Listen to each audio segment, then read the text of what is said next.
In order for remote neural monitoring to begin, meaning formulation. Formulation is the first stage of remote neural monitoring, and basically means the collecting and cataloging of data. The collecting and cataloging of data regarding the memory references, brainwaves, regarding the memories of the victim. In order for RNM, remote neural monitoring, to begin, that stage, formulation, the collecting and cataloging of data regarding the memory references, brainwaves of the victim, there has to be some kind of chaos. So in order to verify the memories of the victim are consistent, they need to force the victim to repeat that response, whether it be a situational scenario or a conversational scenario. Only then can those brainwaves be remotely measured and integrated back into RNM data. You see? So the victim has to repeat the same. So this is achieved by just chaos. The supercomputer has remotely hijacked all my smart devices and the smart devices of everyone else that's targeted, okay, around the world. And the supercomputer is manufacturing chaos, not just digitally, not just electronically, but tangibly, in the daily activities, daily life of the victim.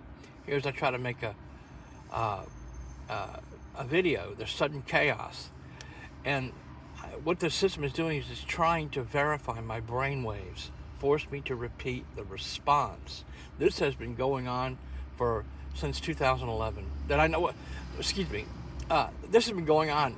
It was well underway in 1997, and I don't know when it started. Okay. But it was well underway in 1997, and that's another video. I don't have time to discuss that. But the point is, there has to be some type of chaos for verification to begin.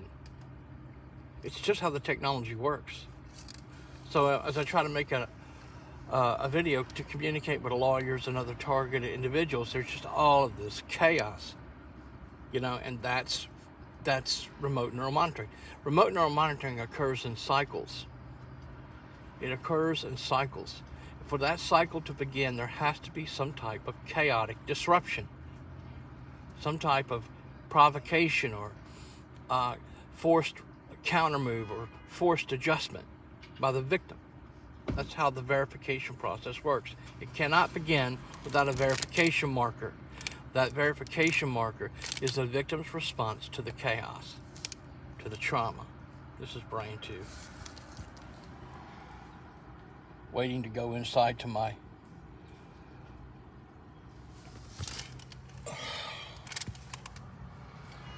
hospital doctor's appointment. My heart rate is constantly elevated because of the directed energy torture damage to my heart and cardiovascular system.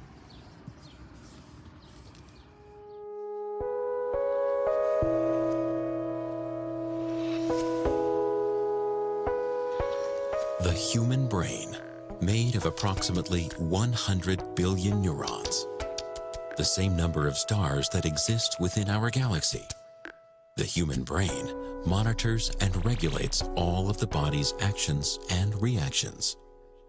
With over 5 trillion chemical operations occurring every second, and signals being transferred at speeds of over 260 miles per hour, our brain is rapidly analyzing and responding to all of the sights, sounds, and smells all around us.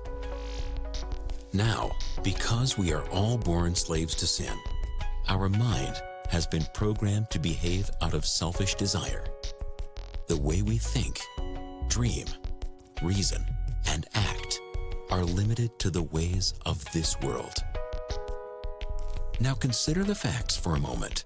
For every behavior we experience, our brain creates a neurological pathway.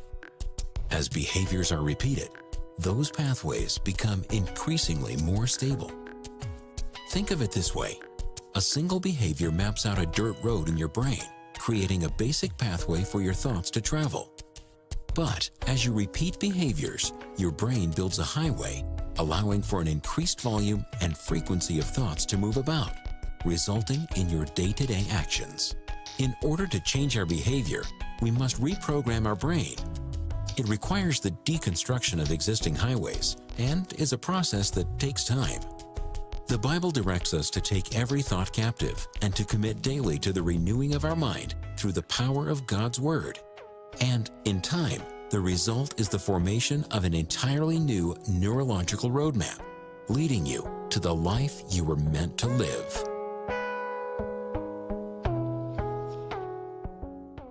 For many years, scientists have thought the brain was fixed and hardwired and couldn't change after childhood. But recent research shows this is simply not the case at all, and we know that people's brains can change well into old age. In fact, our brains change every day. Our brains are considered to be plastic or pliable, and this has helped neuroscientists coin the term neuroplasticity. So how does neuroplasticity work? Well, think of your brain as a huge city with thousands of roads and lots of traffic. Some of these roads are faster than others, with lots of traffic moving quickly and easily. These roads with all their traffic represent our established ways of thinking, feeling and doing. Every time we think, feel or do something in the same way, we strengthen this road, making it faster, and it becomes quicker and easier for our brains to travel this pathway. But by contrast, if a road wasn't built well in the first place, or becomes blocked, or we think, feel or do something differently, we start to use a different pathway. If we keep using that new road, our brains begin to use this pathway more and more, and this new way of thinking, feeling or doing becomes automatic. In the meantime, the old pathway gets less and less use and weakens. In other cases, it may be possible to repair or rebuild a blocked pathway. This process of rewiring your brain by strengthening existing pathways, making new ones, weakening old ones, and repairing broken ones is neuroplasticity in action. It is important to understand that neuroplasticity is not good or bad. It is just what the brain does. Neuroplasticity can result in helpful changes, like when a child learns how to cross a road safely, or when an adult learns a new set of work skills. On the other hand, it can result in unhelpful changes in the brain, like when someone develops a bad habit or an unhealthy way of thinking. The exciting thing is that scientists are getting better and better at directing neuroplasticity in the brain, and developing treatments for conditions that were considered to be previously incurable, or at least difficult to fix. Things like ADHD and learning disorders, anxiety, depression, chronic pain and migraines, for example. At the Perth Brain Centre, we've helped thousands of people over the last 10 years. We have a team of healthcare professionals who are skilled in the use of neuroplastic therapies, and we look forward to helping you or someone you know.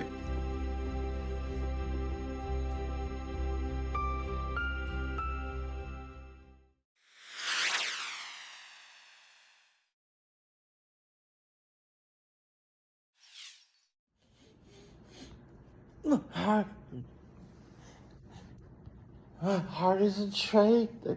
This supercomputer hasn't trained my heart into an irregular pattern. I don't understand. I don't understand what is happening. My heart is damaged already, that's why. That's why I have to take medicine. They targeted, damaged my heart. My heart. My ears and my heart.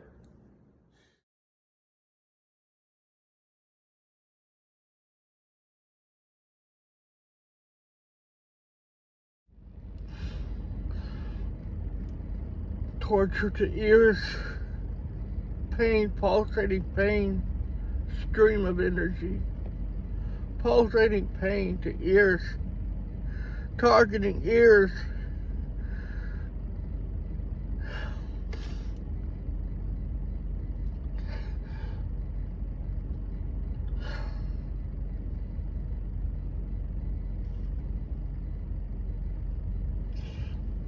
Directed energy torture to ears, targeting ears. Torture, it's a whole new topic, a whole new category. Most people don't believe it's happening. You can be tortured in your own home. No one will believe you. But this is torture, and I want there to be no doubt about it. This is torture, destruction of life, and a destruction to misery for all these people, the innocent Americans. And it's a war crime. It's a crime against humanity for sure. They're trying to grasp all sorts of data from How effective can we make them kill each other themselves? How do you make a rational player go down to walk them to their death? The first logical thing they do is go to the police. Well, the police can't help you. They don't know anything. They're going to give you a lockup and 72 hours in a psych ward. One of the men behind the technology admits he created a monster. Dr. Robert Duncan put together the technology that allows the government to transmit thoughts and voices into the heads of Americans. I've worked on projects for the CIA, Justice Department, Department of Defense. So you know for a fact that these weapons that you worked on, they're being used domestically today? Absolutely. Are there citizens of this country that are being abused with this technology? Worse than abused, that's a light word. They're being tortured. They easily could be broadcasting across the country messages to people and causing them extreme pain. We've run into a few people that claim they got voices in their head. When they talk to us, they seem totally normal. Are these people crazy, or is the government doing this to them? The government's doing this to them. They're called voice of God weapons. So the targeted individuals aren't crazy after all. These are people within our government at a certain level making these decisions, and they're not necessarily our president or our elected officials. That's exactly right. They can't be removed, and they're difficult to find. They hide in the dark crevices of our government. These technologies that are being torturing people around the world, these type of weapons can make you kill yourself or others. They hide it in their news broadcast.